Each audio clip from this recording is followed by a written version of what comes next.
ನಿಮ್ಗೇನಾದ್ರೂ ವಯಸ್ಸಾಗಿದೆ, heart problem ಇದೆ ಅಂದರೆ ಈ ಫಿಲ್ಮ್ ಮಾತ್ರ ನೋಡಲೇಬೇಡಿ. ಅಷ್ಟು ವೈಲೆನ್ಸ್ ಇದೆ ಈ ಫಿಲ್ಮಲ್ಲಿ. ಫುಲ್ ಫಿಲ್ಮ್ನ ಇವರು ರಕ್ತದಲ್ಲೇ ಮಾಡಿದ್ದಾರೆ ಅನ್ಸುತ್ತೆ. ಇಷ್ಟು ದಿನ ನೀವು ಅನಿಮಲ್ ಫಿಲ್ಮ್ ನೋಡ್ಬಿಟ್ಟು ಎಲ್ಲರೂ ಏನು ಗುರು ಇದು ಈ ಥರ ವೈಲೆನ್ಸ್ ಇದೆ ಅಂತೆಲ್ಲ ಹೇಳ್ತಾ ಇದ್ರಿ.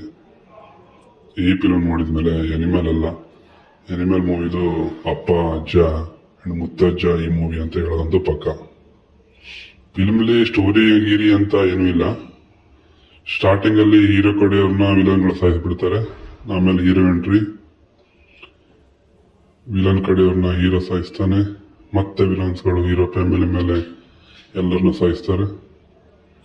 ಆಮೇಲೆ ಮತ್ತೆ ಹೀರೋ ಎಂಡ್ಲಿ ವಿಲನ್ಸ್ ಕಡೆ ಎಲ್ಲರನ್ನ ಸಾಯಿಸಿ ಫಿಲ್ಮ್ನ ಮುಗಿಸ್ತಾನೆ.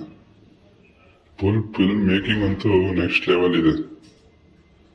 ಕೆಲವೊಂದು ಸೀನ್ಗಳಂತೂ ನೋಡೋಕೆ ಆಗಲ್ಲ. ಕ್ಲೈಮ್ಯಾಕ್ಸ್ ಅಲ್ಲಿ ಬರೋ 10 ನಿಮಿಷ ಸೀನ್ ಮಾತ್ರ ಎಲ್ಲರನ್ನು ಒಂದ್ಸಲ ಹಾರ್ಟ್ನ ಸ್ಟಕ್ ಮಾಡುತ್ತಂತೂ ಗ್ಯಾರಂಟಿ.